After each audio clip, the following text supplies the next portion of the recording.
Hey everyone, thanks for watching RC Mustsee.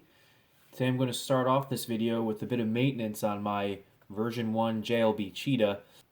As you can see, you're zoomed into the motor and gear area of the truck. Now bear with me. So, if any of you watched my last video where I was using the Cheetah, you saw that I was running it on some pretty tough conditions. I was on the beach driving, and obviously lots of sand and tons of slushy, salty snow and ice. Basically the perfect combination of elements to reduce the lifespan of your RC. When I got home, I did wash off the truck and made sure to drop a bit of oil on all the ball joints and coated the axles, basically all the steel components on the truck, which there's a good amount of. As it turns out, that wasn't enough. Now, if you remember, in the end of the video, the truck suddenly stopped working, and I attributed that to water possibly getting into the ESC or receiver. So the truck's been sitting and drying for a few days now, and tonight I thought I would plug a battery in and test it out. When I did this, it came back to life and it seemed okay, but when I pulled the trigger on the throttle, it seemed to be kind of binding up and it wouldn't actually spin the axles. The electronics responded, but it seemed to be jammed. Back to that in a second. One of the things that sold me on the Cheetah was that it comes with big heavy-duty steel gears, and for the most part, that's pretty great, right? I mean, with all that power, it's nice to know that the drivetrain is built to last. Now, JLB was good enough to include a cover for this, but as it turns out, there is a big hole along the motor mount that gives plenty of room for water and debris to get into those gears and kind of jam things up. This was something I actually noticed right out of the box, and I had originally placed a piece of Gorilla Tape over this gap to kind of cover that area up. But since then, that tape kind of lost its adhesion due to lots of heat and frequent removal, and I ditched it without replacing it, and that was a bad idea. So I've already removed the 4 screws that hold the cover on in the front and the back, and also that brace, that center brace that provides some stiffness to the chassis. Let's take a look at that pinion and spur gear in there, what's gone on.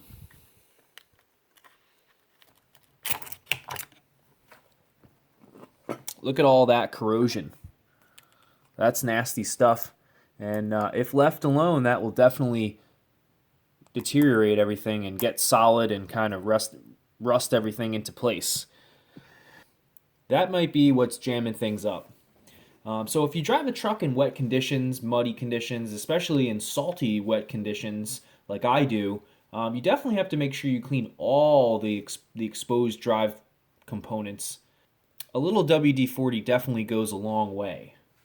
So I'm going to clean the gears with some light oil and a little wire brush that I have, and like this guy right here, and hopefully that will loosen things up and it will function properly.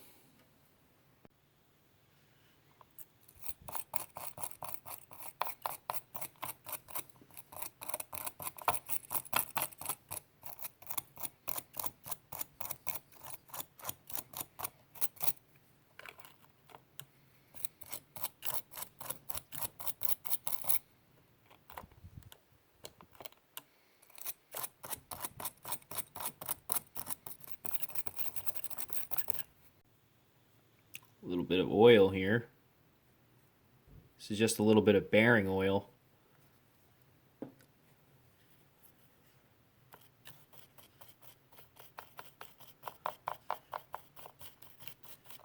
Just enough to kind of coat it. You don't want a ton of oil on there because thick oil will actually attract dust and grime instead of repel it. We're only doing this to keep it from rusting, not to actually really lubricate it.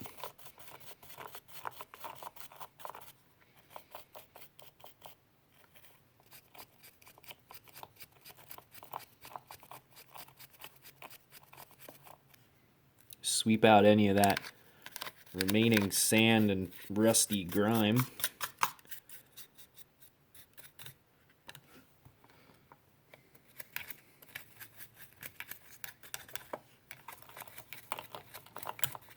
Okay, so you can see it's spinning nice and freely, no more grindiness going on. That's definitely going to prolong the life of that. It's important to keep this stuff clean. I think I'll definitely put another piece of tape back over that gap that's right here. But let's see if it worked. Alright, I got my battery, my stock battery plugged in here. Here's that cooling fan from the last video. I got my transmitter turned on. Let's turn it on. It's going to fire up here. There we go. Put this back when we're done. Now here's the moment of truth. Let's pull the trigger and see if it's still jamming up on me. Nope. All good. Nice and smooth. Not going to overdo it there. No need to do that. But that took care of it. Looks like the ESC dried out. And that's all it was. So that's awesome. So there you have it, guys. I guess the lesson of this video is just to remind you Cheetah owners, or really any RC user out there, that maintenance on your car is really important, and I encourage you not to be afraid to crack it open and try to figure out whatever is causing the problems you might be having. That's almost half the fun of using these nice hobby grade RC cars. As you saw, this was a really easy fix, and with some pretty simple tools, everything is working just fine. I'm happy that the Cheetah will be back up and running. Pun intended. I'm also really happy to bring you guys with me on these videos and keep you informed on how to keep this thing functioning properly and keep that smile on your face, because let's face it, RCs are awesome. Alright, thanks for watching, and not only am I going to encourage you to like and subscribe to my YouTube channel, but also go on Facebook and check out the JLB Cheetah enthusiast group that was started by Tony at CCXRC and Steve at RC Tanks and Trucks 24/7.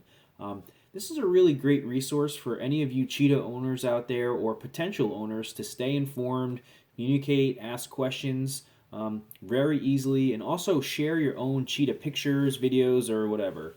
I will leave a link down below in the description box to join. Very easy, open to most people, and we encourage you to do so. Alright, thanks, and I'll see you next time. Cheers.